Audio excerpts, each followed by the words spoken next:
Hey, what's up? Todd here, and today I want to talk to you about a disturbing trend that's incredibly prevalent in the influencer arena.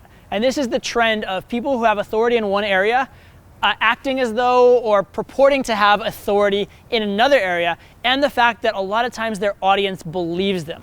And this is due to a cognitive bias that's called the halo effect. Basically, the halo effect describes the idea that when someone has one positive characteristic that you know about them, it's very likely that you're going to unconsciously imbue them with other positive characteristics. For example, in psychological studies, they would have an attractive person and an unattractive person do the exact same thing, and then they'd ask the participants in the study who they felt was nicer, and they would say the more attractive person had been nicer. This has also been done with other positive qualities, for example, thinking the attractive person is smarter. So things like that. And so this is something that's happening a lot in influencer marketing. I'm seeing, particularly in the pickup industry. Right? There are a lot of guys that, because they taught pickup, now suddenly they feel qualified to teach something about relationships, even if they've never had a relationship or don't have any real experience in that area. And that one kind of makes sense a little bit, in the sense that it's still a skill with women. But if you have no relationship experience, what business do you have teaching relationships? But it goes even further. There's a lot of guys in pickup that they have a little bit of success because of being good at pickup, not because of necessarily being good or knowledgeable in business in any way, and all of a sudden they want to be a business guru, right? Or all of a sudden, like, someone has a little bit of a tough life event and they want to be a spiritual guru.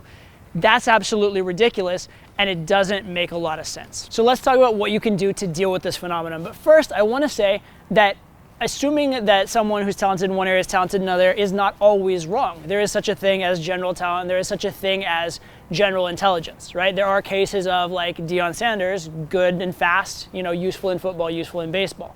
But that doesn't mean that every athlete can cross over, even if they're a great athlete. Take, for example, Michael Jordan playing baseball, okay? So I wouldn't automatically say that somebody can't be good at a lot of things. And again, I personally claim to be good at a lot of things, right?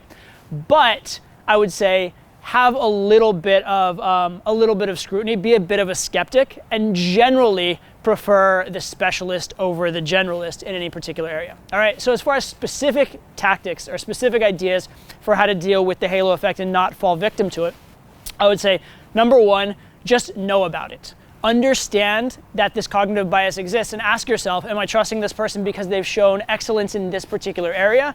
Or am I trusting them because I just have a good feeling about them in general and I'm misattributing it? So that's number one.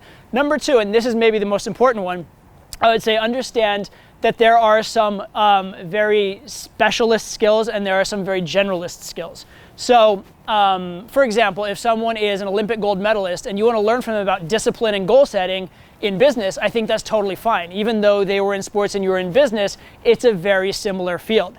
However, if your lawyer starts giving you medical advice, you might want to think twice, because unless they also went to medical school, they don't have that specialized knowledge. So really make that distinction in your head. Is this generalized knowledge or specialized knowledge, right?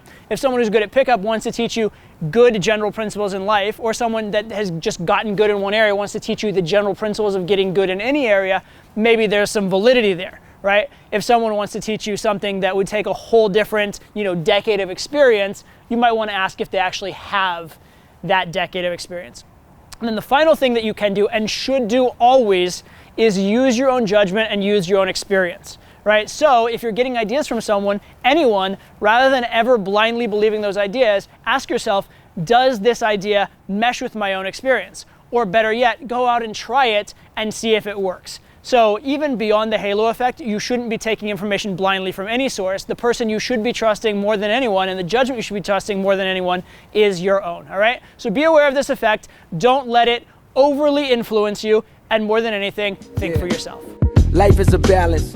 You lose your grip, you can slip into an abyss. No doubt, you see these niggas tripping. Ego in charge of every move, he's a star. And we can't look away due to the days that he caught our hearts. He's falling apart, but we deny it. Justifying a half-ass shit he dropped, we always buy it. When he tell us he a genius, but it's clearer lately.